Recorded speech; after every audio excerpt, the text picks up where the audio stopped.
the thing in the community is that all solar panels are green, all solar panels are great, this is wonderful, blah, blah, blah.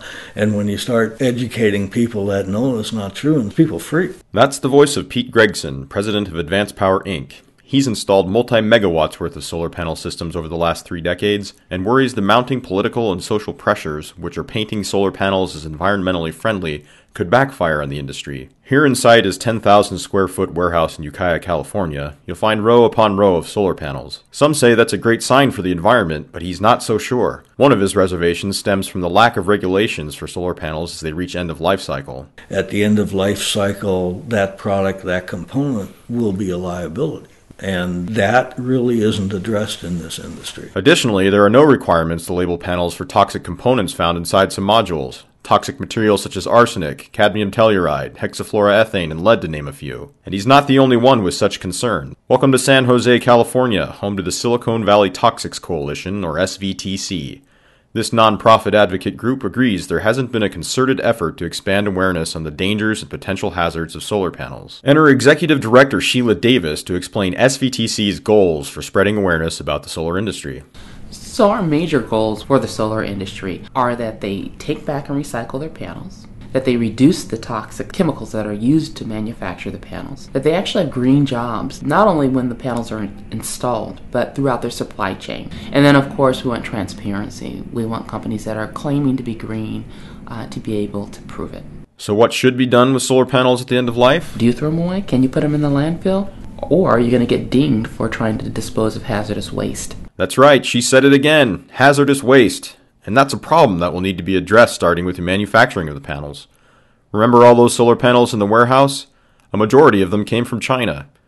According to the New York Times, about half of the world's solar panels were manufactured in China in 2010, a market that according to Reuters is projected to increase to $70 billion globally by 2020. The market pressure for cheaper solar panels is the backdrop for China's murky environmental record, especially in the wake of scandals involving companies such as Jinko Solar, whose toxic leakage caused a massive kill-off of riverine fish as it destroyed nearby habitat. The incident led to public outrage and rioting in China, which drew international attention to the problems of solar's toxic byproducts. These types of problems are what SVTC wants to help people understand. The SVTC's Solar Scorecard helps consumers pick solar companies that have been vetted for end-of-life take-back policies and reasonable degrees of transparency on oversight in their supply chains. SVTC argues companies need to embrace this ideal proactively, as neglecting to inform consumers could prove to be fatal. What we're trying to do is prevent a crisis. We'd rather not see solar panels expose humans to some type of hazardous material and then people get upset because something they thought was really green all of a sudden has jeopardized their health. That would be the worst thing that can happen to the solar industry. Pete Gregson, who frequents solar manufacturing plants in China, had this to say about the manufacturers he has seen. Some of them are a nightmare, and some are very, very good manufacturing plants. He added the sweatshop style of manufacturing will be obsolete because they won't be able to compete with improving international performance requirements. In the old days, you'd see women with soldering guns and all this kind of stuff. There's still factories like that there, but reality is a factory like that's on the way out. Aside from the issues at the beginning and ending of the solar panel life cycle, an issue with their use has entered into public debate over the aesthetics of installations. This has been a common obstacle for Advanced Power, which confronted California communities that have tried to block solar installations just because of their looks. They said, well, we don't like your solar panels, you can't put them up. But California's 2004 New Solar Rights Act, AB 2473, says otherwise. So then they said, well, we don't like your silver solar panels, they have to be black. On the other side of the debate, according to Stanford University's Heather Benz, there are those who are installing solar panels to advertise their support of the green movement. Solar is also experiencing among the elite a Prius effect, where people want others to see their solar panels because it makes them look green. Thinking about maintaining your own solar array? Be prepared to take on the responsibility. This will drive you nuts. It's like a car. You get a car, at first you're going, my God, what the hell is this? And then your dad screams at you because you didn't change the oil and the engine blew up.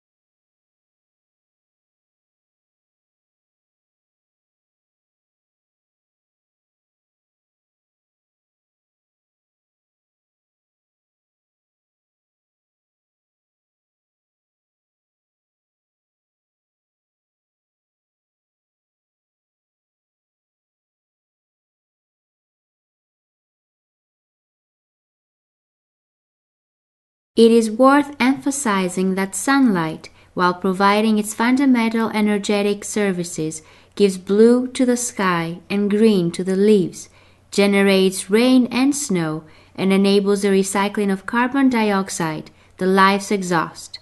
Sunlight not only makes life, but also the beauty that frames it. So we have at our fingertips an opportunity to do things that no other generation has been able, or who am I to say? I don't know. We don't know. For all we know, the last guys around killed themselves off because of nuclear and it all started over. But anyway, we have an opportunity right now to go places we've never gone and seek out different ways of doing things in a different way. And that's what the opportunity of this is. And the other thing that I see too is that we now are able to live anywhere very comfortably with any amount of power supply, quality, whatever, and that's including outer space. And that's because of solar.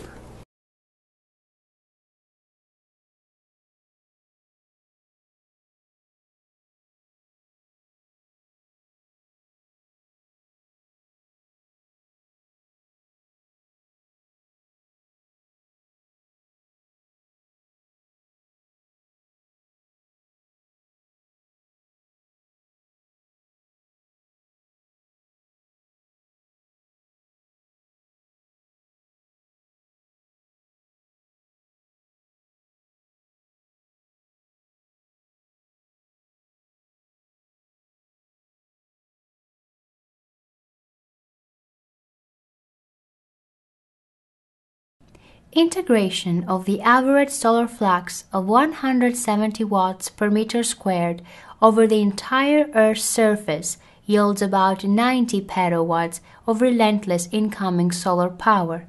Comparison with the rate of primary energy demand of the early 21st century, which is about 15 terawatts, shows that the sun provides about 6,000 times more energy than the current global energy consumption. Therefore, solar energy is not only inexhaustible on any conceivable timescale for human civilization, but is also widely abundant, even in a scenario of doubling or even tripling current energy demand. Once more.